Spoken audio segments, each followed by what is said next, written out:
Hello there, lovely people. It's Alex from Nintendo Life here, and today I am joined by the wonderful, the enigmatic Dom. Say hello, Dom. Hello, guys. And Dom is here simply because we're going to be talking about Dark Souls, and whilst I own the game and I have played it a lot, Dom has played it an awful lot more. And interestingly enough, Dom is our new editor over on NintendoLife.com.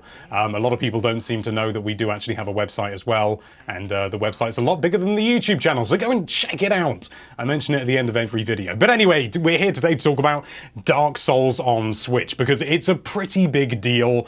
And yet, some people are of the impression that maybe it's not going to be such a spicy idea, but thankfully, Dom's not Dom's not one of those people. So, Dom, why don't you tell us a little bit about why you think that it's going to be absolutely fandabby-dozy? Well, I did a little thing last week on the site about how I think it's a watershed moment for the site, and that wasn't like to kind of be clickbaity and kind of try and make an obtuse point. I really do think that Dark Souls is a great fit for Nintendo Switch. It might not seem like it because it seems like a very hard game, a dark game, a grisly game. Nintendo Switch is quite family friendly, but it suits it. It's one of those games that's quite old. It came out just before Skyrim, so it's going to fit the system perfectly, as long as the right team's porting it over.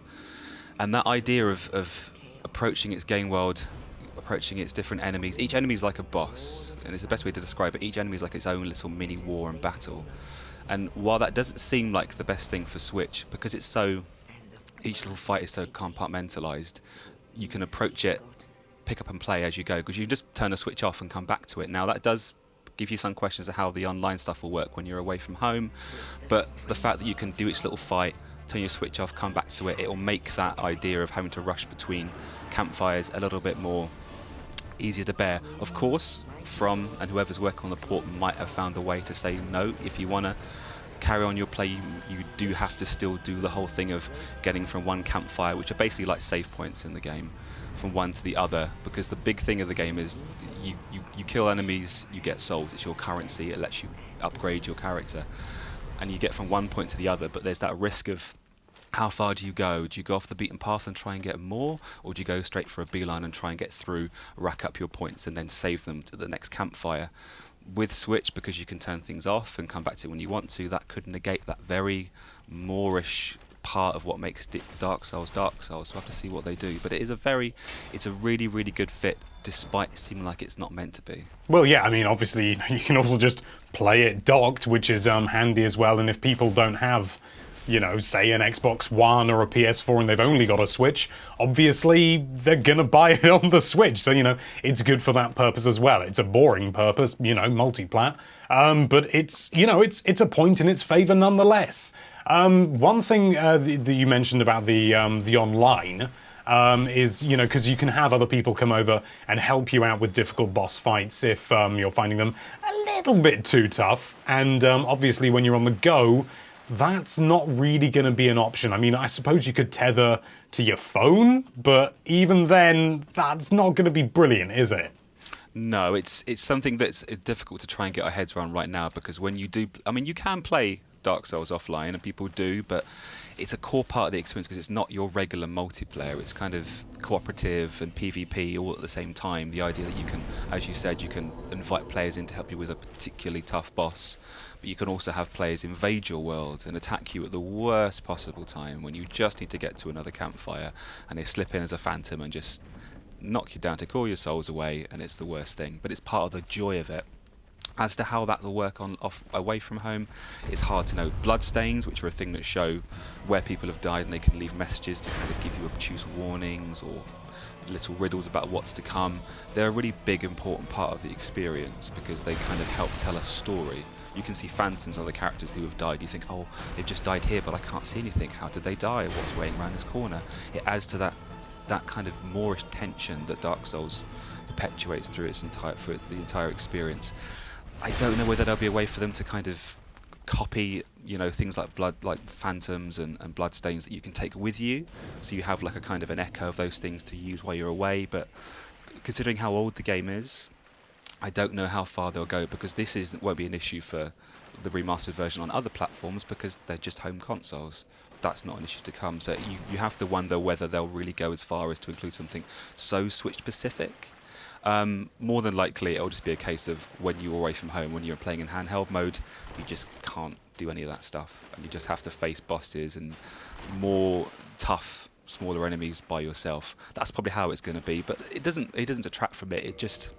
It's one more dimension to Dark Souls that makes it as popular as it is. The game is still brilliant without it. You just haven't got any help to kind of help you through those particularly tough bosses. But anyone can just do that stuff when they get back home. Like, you can always work out a schedule for how you take on Dark Souls, most tough bits. So it's not a massive thing. Like, I wouldn't worry. I don't think you're going to try and take on a big boss while you're on the plane or while you're on the bus on the way, unless you want to scream while you're stood on the train trying to beat a certain boss. So, yeah, I think it's not a massive issue, I think, at this stage, hopefully. Well, I mean, I suppose we'll see in time, but it's interesting what you said about, sort of having difficulty and stuff like that, because something that we've seen it time and time again in games, and particularly Nintendo games now, that there's a little bit more, I don't want to say hand-holding, but assisted gaming, perhaps, things like it's there a bit is kinder, yeah. Yeah, there's assist mode in Super Mario Odyssey and stuff like that. And I did somewhat infamously say in a video talking about Dark Souls,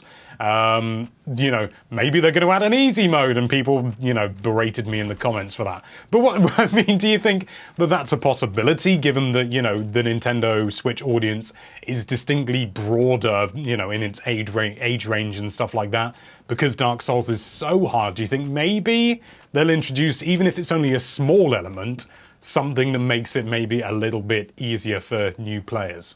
I think the core Dark Souls community would probably have a collective heart attack if the easy mode was ever officially published or mentioned by From in relation to Dark Souls. It could happen. I mean, back in the original, not to say the first Dark Souls, but Demon Souls, which was basically a kind of like a spiritual predecessor to Dark Souls. It did basically the same thing, but they were kind of fleshing out the blueprint. That had a thing called where you'd have kind of white characters and black characters, and white characters were easier to deal with but dropped less items. Black coloured characters were much harder to fight but gave more loot once you defeated them. So that kind of allowed people to kind of know what they're up against. That was dropped for the proper Souls games as they went on, because ultimately From wanted to kind of say everything's a challenge. Yeah, I don't remember anything like that from when I've played Dark Souls. I just remember going up against everything and generally being kicked back to the last bonfire, which is I suppose part of the Souls experience. It's designed to be absolutely unrelenting. I think a good thing for people to think, like I mentioned in my article I did last week about it, my little soapbox, is that Souls isn't a game that it's a hard game, but it's not a hard game because it's just a tough game. It's a game that says, here are a set of rules. If you learn the rules, you can beat anyone. There are people that play that game that do it. They're called one bros, where they start out with no armor, they never level up, they use one weapon from the start of the game to the very end, and they can do it. Now, admittedly, those people play that game a lot. They know every single part of it inside out. But it's proof that basically, if you learn the systems, how to beat people, every fight is beatable. It's just a case of thinking, if you try and rush through and play it like it's Bayonetta or like any other action RPG, you're just going to lose. And that's the thought of people. People want a fast-paced, quick-to-play game. That's not what Dark Souls is. It wants you to sit down and learn. And unfortunately, Dark Souls' learning curve is repetitive dying, but there is a point where you start dying less, or for different reasons. You think, okay, now I know I can backstab, now I know I can use this ledge against characters.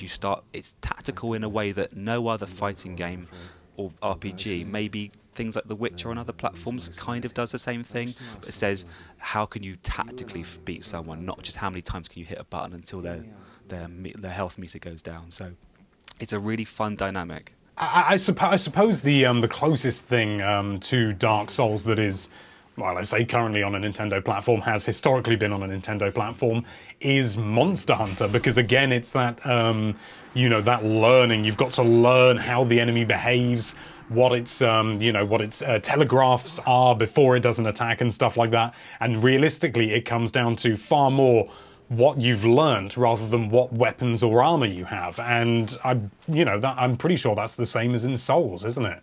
That's a pretty good example, yeah. Especially with the idea of working as a team to bring something down. If you do team up with people, and I do find that teaming up is no one looks at it as a bad thing in the Dark Souls. It's there for a reason, and if it's part of Dark Souls, the fans embrace it. So when you do bring some other players to help you, it's great kind of working out how you all work to beat, because bosses are huge. That's one of the fun things about this game, is the bosses are a credible, massive size, and they've got multiple attacks and phases, and it all seems crazy. But when you've got 2 or 3 other people helping you fight, suddenly you kind of work out, oh, well, they're focusing on this, I can go over here as a distraction, they've got magic, I'm more melee, that person's faster. You start to see it's like looking into the Matrix. You start seeing the code falling down. You start seeing, and that's when you know that Dark Souls has got its grisly claws stuck right in you, and that's when you know that you're into it then, because you see it. You don't see it as the obtuse, impenetrable game that it appears to be. You see it as this brilliant, amazing piece of art that just lets you earn the title of being a warrior, earn the title of being an adventurer, and it's not many games really do that anymore. Yeah, a lot of games are a little bit more, well, they're more about having fun, which is good. I'm up for a game that will allow me to have fun, like things like Super Mario Odyssey. It's not enormously difficult. The later levels are more challenging, it's true, but overall the game, you can't say that it's as hard as Dark Souls, and I don't think anyone would, or if they did, they'd be inherently wrong. They're just really bad at Mario, maybe. That's the difference. Maybe. But there are also things where various bosses can be killed with a single hit, aren't they? There are various instances, from what I remember, as long as I'm not remembering hideously awfully, where you can do things like you can just do, one very particular dodge and then backstab an enemy and kill them in one hit. That is the case, isn't it? I'm not talking out my arse. Some can be, most can't, but there are certainly ways to kind of... it's one of those things, it's kind of cheesing to certain things that... It's because of the depth that the game offers in terms of its mechanics, the physics of its combat. Yeah, there are ways, especially because some of the bigger enemies that aren't even bosses, that look like bosses, and there are loads of them that you meet along your way. You treat those like almost like a practice for the boss, and you learn where a certain weakness might be, and you think, oh, I can use that. Backstab doesn't always work on every enemy, unfortunately. That's where you slip behind a character and use your dodge, and then hit them from behind, and it takes basically half their health, if not more. So yeah, there are ways, and that's one of the fun things about Dark Souls, is every single fight is like a puzzle. I suppose it almost is more like a puzzle game, because, well, it's like an action puzzle game in some regards. I'm sure some people will go down to the comments and say, how can you say that? But, I do think it is. I do think it is, closer to a puzzle game than many people would maybe argue. I'm not saying that it is a puzzle game. It's not, it's no Candy Crush, but it's still an action game. But it is working out how to defeat certain things, and it's still brings in an element of dexterity, but it's more about your understanding of the instances. And if you've got, if you are playing it on the Switch and you do need to take a little bit of a break, then you can do that very easily with the Switch and then jump right back in. You don't have to wait for it to load. You can even stop halfway through a boss fight if you like, and just put your Switch to sleep and come back to it the next day if you like. I mean, I'm not saying you should do that, but you could if you wanted to. You could do, but the Dark Souls community is going to be coming at your door baying for blood if you do, but, they'll never know. As long as you don't talk about it, no one's going to know. I suppose, the Switch does offer slightly more flexibility in that regard. It's certainly not going to be, I wouldn't say, throw away your PS4 and buy a Switch just to play Dark Souls. That would be insane. But if you got a Switch, I must admit, I'm really looking forward to it. I'm going to absolutely love it.